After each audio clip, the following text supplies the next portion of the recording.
વાતો આપણા સંસ્કારના ગીતો છે, એને ગંભીરતાથી આપણે જાળવા છે, એની મર્યાદાને આપણે જાળવી છે.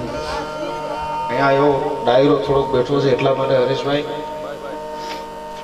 હું જીતુ દાદ ગઢવી એટલે ગાતા બોલતા તો જે કંઈ થોડું ઘણું આવડે ઠીક છે, ગાઈએ. ચાલ ગાઈ કે નવી વાત નથી આપણા માટે, અમે તો બધા ગાઈએ જ છીએ. પણ 20 વર્ષ થયા છે મને આ ક્ષેત્રમાં, હુકુમતસિંહભાઈ આ મંચ ઉપર બેસું 20 વર્ષથી બેસું, એટલે બધું બહુ જોયું છે. આ ક્ષેત્રને આમ એની રીતે આવેલું જતા અમે જોયું. એક વાતનો સંતોષ અત્યાર સુધી રહ્યો છે, અને એ આપ સૌની કૃપા અને આપ સૌએ જાળવ્યા છે એટલા માટે કે આ મંચ ઉપરથી ક્યારેય એક પણ ગીત એવું નથી ગાયું કે જે સાંભળ્યા પછી મને કોઈ એમ કે આ તમારે ન ગાવું જોઈએ. એક પણ વાત એવી નથી કરી આ મંચ ઉપરથી કે કોઈ આપણને એમ કે આપણા પોતાના હોય કે તમારે આ ન બોલવું જોઈએ. એવું અત્યાર સુધી ભગવતીએ લાજ રાખી છે, એટલા માટે આમાં કોઈ અહમ કે એવું કંઈ નથી, પણ માં સોનબાઈએ અમારી કાયમને માટે લાજ રાખી. બીજી વાત એ કરું કે કાવ્ય કવિતાનો વિષય લઈને આવ્યા છીએ અમે. જે આવ્યા છીએ સ્ટેજ ઉપર એ જુઓ તમે, અમારી પાસે મનોરંજનના બીજા કોઈ માધ્યમો નથી. અમે અહીં બેઠા બેઠા બોલીએ અને બેઠા બેઠા સાંભળવાનું. આમાં અમે નો ઊભા થઈને નાચી શકીએ, નો હળગથી રીંગોમાંથી બહાર નીકળી શકીએ, નો ચાંબલે ચડી શકીએ. હવે તો સ્ટેજ ઉપર શું શું થશે એ તો માતાજી લાજ રાખે. અમે ફક્ત ને ફક્ત બોલીએ છીએ અને ગાઈએ છીએ, અને એના દ્વારા આનંદિત જે જાણકારોને કરી શકીએ છીએ. એના માટે કારણ કે જાકો લાગે તુરત હી શીર ન ડોલે સુજાણ. જ્યાં અહીંથી રજૂ થાય, જાકો લાગે તુરત હી શીર ન ડોલે સુજાણ, તો ના વહ કવિત ન ગીત હે ના વખતાન ન બા. સુજાણ માણસનું માથું હલે, જાણકાર માણસનું માથું હલે, એ પડકારો છે એ 1 કરોડ માણસના પડકારા બરોબરનો હોય છે. ભલે એક જ પડકારો થાય પણ એ જાણકાર નો હોવો જોઈએ. કારણ કે 2 જણા દુશ્મન કયા છે આ મંચના, સ્ટેજના 2 દુશ્મન છે. એક તો એ છે કે જે સમજે છે અને પડકારો નથી કરતો, દાદ દેતો નથી. સમજે છે, બધી ખ્યાલ એને પડે છે, બરાબર ખ્યાલ છે, પણ એ નથી બોલતો. એક કલાકાર માટે એ દુશ્મન છે. અને એક બીજો દુશ્મન ઈ છે કે જે નથી સમજતો ને પડકારા કરે. એને અમારી વાત સમજાતી નથી, પણ એ તાલને તાસીરે દોડ્યો જાય છે. અને આજકાલ તો તાલના તાસીરે બધું દોડ્યું જવાનું બહુ હાલ્યું છે. હવે આ સપાખરા અમે તો એવું ઈચ્છીએ છીએ કે આ બધું બહુ ગવાય, કારણ કે અમારી પરંપરાનું સાહિત્ય છે એટલે બહુ ગવાવું જોઈએ. પણ એક વાત હું આપને કહું કે સમજણ પૂર્વક એના એ કાવ્ય કવિતાના બંધારણ છે, એના મીટર છે, ગુરુ લઘુના માપ છે. એ માપને સમજવા માટે એકાદ કોક વિદ્વાનની હારે 2-3 કલાકે બેસી લેવું જેને ગાવું હોય એને. એટલે આપણને થોડો વધારે આપણા અભ્યાસમાં વધારો થશે. બીજો કોઈ કઈ એવું નથી, પણ આપણો અભ્યાસ થોડો વધી જાય, આપણને વધારે મજા આવશે ગાવાની બોલવાની. એટલે આ ખૂબ સારી રીતે ગવાઈ રહ્યું છે. હું દાદ બાપુની એક કવિતા આપને વાંધો ન હોય, સમય હોય બધાને, તો થોડી વાર આપણે વાતો કરીએ. નહીતર તો બધું ઘણું ગવાઈ ગયું છે ને હવે કંઈ આમાં જાજુ બોલીએ તો ગાડા ભરાય એવું કામ છે. પણ હું એક કવિતાના આધારે, કારણ કે ડાયરો બેઠો છે, મને એમ થાય હું કાંઈક બોલ્યો એમ. તાર વીણાના કે સંતૂરના તોડી શકો. કોકનું વાજિંત્ર બેસુરું કરવું, આ બધું કેવું સરસ સુરીલું વાગે છે. આ વાજિંત્રને તમે એક તાર તોડી નાખશો એટલે આ યુનુસ અમારે વગાડે એ સુરમાં નહીં વગાડી શકે, કારણ કે તાર તૂટ્યો છે ને. વાદ્યનો તાર તૂટી જાય અને જો વાદ્ય બેસુરું થઈ જતું હોય તો જીવનના તાર તૂટી જાય ને એનું કેટલું ધ્યાન રાખવું પડે. તાર વીણાના કે સંતૂરના તોડી શકો, પણ ઓલા મોરના ટવકાને તમે એમ નહીં તોડી શકો. મોરલો જે બોલતો હોય છે એના સૂર જે લાગે છે. અને એક વાત પાકી છે ભાઈ, આ દુનિયામાં સુરીલા ગાયકોને બેસુરો કરવા માટેનો કોઈ કિમિયો ચાલતો નથી.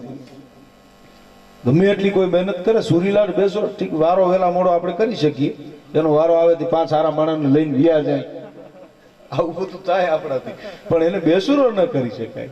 અને એટલું જ સત્ય એ છે કે બેસુરો હોય એને સુરીલો ન કરી શકે. રખાવો ટ્યુશન ગમે ભેગું થાય જ નહીં. કુદરતે આપેલ છે. સૂર એ કુદરતની સંપદા છે. કરોડો લાખો માણસોમાંથી એક જીવને કલાકાર તરીકે ઈશ્વર પસંદ કરે.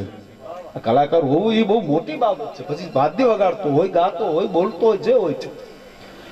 તો તાર વીણાના કે સંતૂરના તોડી શકો, પણ મોરના ટહુકાને તમે એમ નહીં તોડી શકો. અને શિખરો કઈ સર કરો, કીર્તિના સ્તંભ પણ ખોડી શકો. ઊંચા પહાડ ઉપર જઈ પર્વતારોહક પોતાની તકતી લગાડે, શિખરો કઈ સર કરો અને કીર્તિના સ્તંભ પણ ખોડી શકો, પણ ગામને પાદર એકે પાળ્યો તમે એમ નહીં ખોડી શકો. એના માટે તો જેને ખપી ગયા, જેને શહાદત આપી દીધી, જેને માતૃભૂમિ માટે, ગાય માટે, જેને બેન દીકરીઓની આબરૂ માટે જે ખપી ગયા છે, એના પાળિયા થાય છે. અને ઈ જે પરંપરામાંથી આવે છે, એ ખાખરાની ડાળ ઉપર કેસુડાના ફૂલ ખીલ્યા છે. ખાખરો આમાં ફૂલથી લચી પડ્યો છે, વગડો આખો એની શોભા બની ગયો છે. એમાં એક કવિ ત્યાંથી નીકળે, એટલે ફૂલ કવિ પાસે પસ્તાવો કરે છે કે હે કવિ, અમે આ ખાખરાની ડાળ ઉપર ખીલ્યા ને એટલે અમારું મૂલ્ય ન થયું, અમારી કિંમત ન થઈ, કોઈ અમારી કિંમત ન કરી. આ એક જ કવિતા કહી અને પછી આપણે જે કંઈ આગળ દોર ચલાવવો છે કે અમારું મૂલ્ય ન કર્યું કવિ, કોઈ અમારી પાસે આવ્યા જ નહીં. કે ભાઈ અમે નાક કાખરીમાં ખીલ્યા કેસુડાના ફૂલડા. કેસુડાના ફૂલ કે છે નાક ખીલ્યા છે, અમારું કોઈ મૂલ્યાંકન ન થયું. કે ભાઈ અમને ખોટે ખોટા રે બિરદાયા કેસુડાના ફૂલડા. કોઈ અમારી પાસે આવ્યું જ નહીં. કે જીનથી રાધાજીનો નાથથી ગુથાણા કેસુડાના ફૂલડા. ભગવાન કૃષ્ણને મળવા રાધાજી ગયા, એમાં એને હાર બનાવ્યો હશે, એ હારમાં અમારી એકઈ કળી નથી લીધી. કે નથી રાધાજીના નાથથી ગુથાણા કેસુડાના ફૂલડા. નથી પ્રભુ કેરા પગમાં પરસાણા. કોઈ ભક્તિ આવી અને અમારી એકઈ કળી પોતાના ભગવાનને ચરણે ધરવા માટે લીધી હોય એવો દાખલો નથી. અમારા રૂપમાં કઈ ઘટતું નથી. કેસુડાના ફૂલ બહુ સુંદર હોય છે, પણ કેમ આવો અન્યાય થયો છે? કવિને પૂછે છે ફૂલ, કવિ એની વાત સાંભળે છે. આ નથી કે કોઈ અમને ઘસતા હોઠો એ જડી દીધા કેસુડાના ફૂલડા. અમારી ઉપમાય બહુ સારી નહીં. કોકના હોઠ રૂપાળા હોય તો એમ કે આ કેસુડાની કળીઓ જેવા હોઠ છે, એ ઉપમાય બહુ ગમે એવી નથી. કોઈ એમ હોઠો એ ચડી દીધા કેસુડાના ફૂલડા. કોઈ કાળા રે મોઢા મને કીધા કેસુડાના ફૂલડા. એક કવિ વખાણ કરે કે કેસર કુમકુમ ગુલાલ જોડી ભર ભર ગોપાલ ડાલત સિર પકડ બાલ લાલ લલન લચકે ગીત વિદ ગીત કર ક્યા જીત જીત ભજ ગુંજિત બાલ ગહરે કરશું ગોપાલ મુક્ત બાલ મચકે. તો એક કવિ પાછો એમ કે કેસર ને મેલી લે કેસુડા ને કોણ સેવે. એ જી કેસુડા તો રંગના રાતાને મુખના કાળા મારા.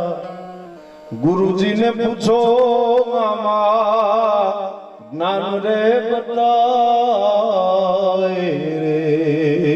અમારું કોઈ મૂલ્ય કરતું નથી. વો જવાની જવાની ही नहीं जिसकी कोई कहानी नहीं. અમારી જવાનીની કોઈ કિંમત ન થઈ. અમે આમનામ ખરી જાશું. અને કવિ એને જવાબ આપે, સાંભળજો આ કવિતાનું મૂલ્ય છે. કે તમને કોઈ પીઠી ભરેલી રે વાક્યા. એ ફૂલ તમારી પાસે કોક આવશે જેના શરીર ઉપરથી હજી પીઠીનો રંગ નહીં ઉતર્યો હોય, જેને પરિણામે હજી 15 દી નહીં થયા હોય, એવી કોઈ ક્ષત્રિયાણી છે તમારી પાસે આવશે. કે કોઈ પીઠી ભરેલી એ તમને વાક્યા કેસુડા ફૂલડા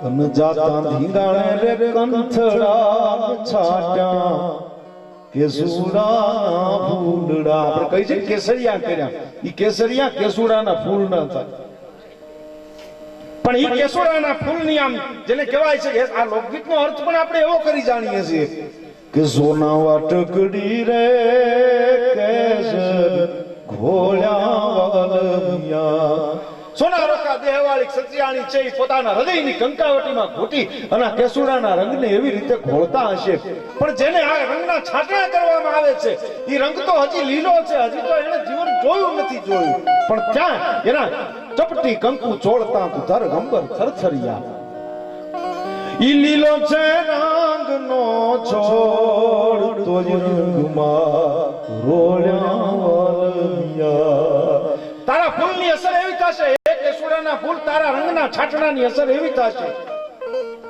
કે દાદ જેથી તમારા રંગ ખેલ્યા કેસુડા ફૂલડા એ તમારા રંગ જેથી યુદ્ધના મેદાનમાં ખેલશે દાદ જેથી તમારા રંગ ખેલ્યા કેસુડાના ફૂલડા તો ભૂલી ધરણીએ રંગ રેલ્યા એક પાંચ છાટાની અસર છે એ ધરતી ઉપર લોહીની નદીઓ વહાવા જેટલી ત્રેવડ ધરાવે છે એટલે હે ફૂલ તમારું ખુલવું નિરર્થક નથી તમે નથી નાગક કાકરીમાં ખીલ્યા કેસુડાના ફૂલડા કેસુડાના ફૂલથી રંગાયેલો જે સુરવીર હશે એના હૃદયમાં જે કસુંબલ રંગ છે એ રંગની કિંમત છે ઈ રંગના છાટણાની કિંમત છે પણ ઈ રંગ લાગ્યો ક્યાંથી રંગ પીધો કોણે કોણે ઈ રંગ લીધો કોણે કોણે તો ઝવેરચંદ મેઘાણી લખે છે કે આ રંગના છાટણા તો કંઈક આવી રીતે થાય છે